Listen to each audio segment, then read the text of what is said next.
In the last video we were talking about an arrest and a trial with no body. It's very rare in adults, even more so in children.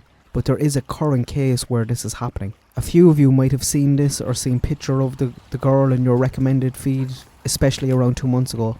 It's a small bit confusing because she was being referred to by 2 different names. When she was adopted, she was given the name Isabella Kalua. I'm not going to be referring to her by that name in this video. I think it's only fair to refer to her by her biological name, Ariel Sellers. I think that's what her family wants, and I think that's what she's going to be referred to going forward. Ariel is from a small coastal town in Honolulu. There's no hotels in this area. It's just locals, and it's less than 6,000 people, so it's a peaceful, tight-knit community. She was born Ariel Sellers. She was the 4th daughter to 33-year-old Melanie Joseph and Adam Sellers. Now it seems like the biological parents loved Ariel, but they couldn't cope. They had a major drug problem, they were homeless. The family attempted to help them, no joy, and the state intervened. Ariel was placed into foster care very early on. And it's not the first child that was taken from Melanie and Adam. Their 3 other children were also taken. She was placed into care of Isaac and Lehua Kalua, who were caring for her other 3 siblings. And as soon as she walked through the door there, or was carried through the door there, she became Isabel. They weren't living far from where her biological mother and grandmother actually lived. Isaac himself worked in the Pearl Harbor Navy shipping yard. Lehua spent time then taking care of the 4 kids. She was in foster care for 4 years before she was adopted officially in 2018. Her eldest sibling was adopted in 2009 and the 4th child was adopted in 2020. She was taken to the emergency room a few times over the years. In 2019 she broke a finger. They said it was slammed in the door. In 2020 she broke her leg that they said was a trampoline accident. CPS investigated this and found no ill treatment. Red flags everywhere, they got away with it. She used to visit her biological mother Melanie, and Melanie loved seeing her. She was trying to get clean. She did notice bruises and bumps, but she had been officially adopted at the time. Adam himself was in a drug rehab centre. He wasn't around, so she didn't think there was anything that she could do about it. When Ariel was 6, she started kindergarten for the 2020-2021 school year. Obviously was well excited and looking forward to it, but like most kids with the year that was in it, she was straight into distance learning from the public school, so she wasn't in attendance, she was learning at home. And after only 6 months of this, I say they hated doing it, parents filed paperwork with the school for the kids to be homeschooled. I'm not sure how easy it is to do that over in the States. It seems like it's pretty easy to pull your kids out of school and homeschool them, or pull your kids out of school and pretend to homeschool them. So on the morning of September the 13th, 2021, the police were called. Isaac and Lehua called them, said they woke up, she was gone. Isaac said they put her to bed at 9 p.m. the night before, tucked her in, all that stuff. Lehua told them that she went to check on them between 5 and 6 in the morning. She noticed the side door was closed but unlocked, and she went up to the room and seen that Ariel was missing. Isaac confirmed this, said he was woken up at 6:30 by his wife when she screamed and said that Ariel was missing. They told police that they think she got up in the middle of the night and went for an old wander. She did this a few times, they said, and usually didn't get very far. Because it was so long, they were afraid she had been abducted. There was a massive search party. They asked for members of the community to come help, sent pictures of the girl out, told them to look for a 3'3" little girl with a black hoodie, black leggings, colourful socks. Hundreds of people gathered in the small town to find the missing girl.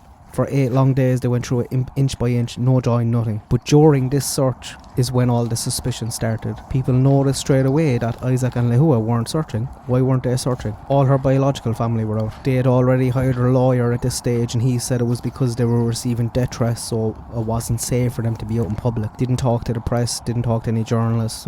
And as you can imagine by this, the rumours were flying around the town. But the police still weren't focused in on them. They were still going through the theory of, did she wander off? So they spent weeks going through every piece of footage, CCTV, Ring doorbell, everything they could find. And the last time they have any surveillance footage of Ariel was from a month before, in mid-August. They found absolutely no proof that she wandered off. So then they started looking at, did someone come and take her from her bedroom? Nothing either, no one going towards the house. And it became very clear to them very quickly that she never left the house on that night. And this is when they started then to focus on the adopted parents. They publicly announced that it is no longer a missing persons, and it is now a homicide investigation. And on the early hours of November the 10th, neighbours reported seeing the LE and FBI arrive full riot gear. They collected beds, vacuum cleaners, boxes of stuff. There was reports of gunfire as well, but that's not true. I think it's just the town, the rumours, just things got a bit out of hand. Both Isaac and Lehua were arrested on the spot. Isaac wasn't there, he was at work at the time, but they went to the shipyard and arrested him. And later that evening they had a press conference where they said they believe she was murdered mid-August by the parents. Because she was being homeschooled, they were able to keep it quiet for a while. They said they were certain by the evidence they had collected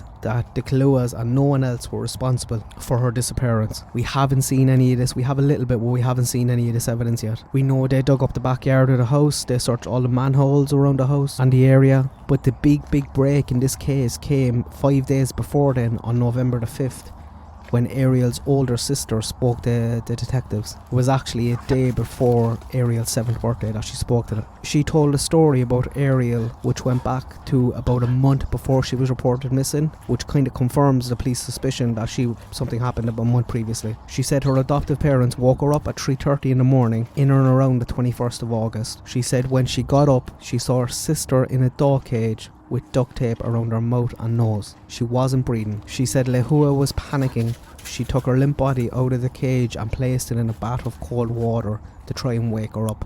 Nothing, still panicking, she started screaming at the sister to go back to bed. She was terrified, traumatised, she kept her mouth shut, and she doesn't know what happened after that. That's all she's seen. Now this is a young child, 12 years old, so it's not really reliable in court, but it does match up with the police suspicions because the last footage they have is from August the 18th. So the last footage they have of her is on August the 18th. On August the 19th, Isaac went to work. On August the 20th, he was off work. On the 21st, he went to the doctor and said he had symptoms of COVID, so straight away then he was signed off for 2 weeks, told stay at home, isolate. He didn't go back to work until the 7th of September. This is just days before she was reported missing, and the sister said that he faked this so he could buy himself time to deal with the situation and hide the body. This isn't the first time either that Ariel had been kept in a dog cage or had duct tape around her mouth. She was aggressively being kept from eating.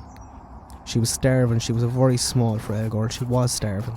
The sister told him that Lehua had actually bought a dog cage online because Ariel was sneaking food at night because she was a young grown girl and she was starving. So she was keeping her in this dog cage at night to stop her from getting out, going to the kitchen, having a snack. Now there's massive kickback, massive outrage, and rightly so because of this.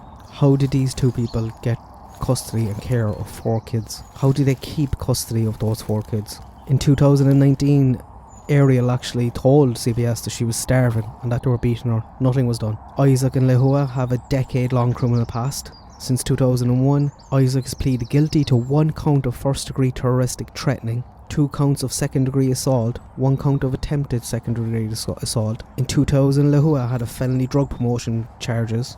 These were dismissed when she finished a drug treatment program. And on September the 10th of last year, just before she went missing, they filed for bankruptcy. So I think that was the motive of having these kids. I assume they were getting some sort of supplement from the state for caring for the kids. They're currently locked up. They're being held without bail. The next court date is in May, so keep an eye out on that. Obviously all the siblings were taken by CPS, and there's a good possibility now of them going back to their biological grandmother, which I hope they do. Police are still looking for more info, especially around August and September, to help them piece together the timeline or anyone who witnessed or abused neglect by the parents. If they're convicted, they're going to face life in prison. Because she was under the age of 9, there'll be no possibility of parole. But the state was responsible for making sure she was placed in a safe home, and they didn't. They failed. There's also a proposed new law called Ariel's Law that's looking to expand child welfare oversight of at-risk minors to prevent further tragedies like this. That should pass as well, no problem. It seems obvious, but it's going to be very, very tough to get a conviction in this. Depending on the evidence and depending on the footage of the house that they have. Very hard to prove no proof of life in a child. If there's any window, any gap, if there's any part of that house not covered that she could have slipping out on or someone could have slipping in. But they had to make an arrest. They were under savage pressure to do something about it. There's no way they could have leaving them go and not arresting them. And I really hope that they're after slipping up and there's some real solid evidence that a jury will have no problem in convicting. But don't be surprised if they get off with this. Think Casey Anthony, that case still annoys me. Do you know that? All these years later, it still annoys me. I just hope this isn't another one. That's it for today. Thanks to everyone for signing up for the YouTube membership and all my Patreons. Have a good day. Thanks, good luck, God bless.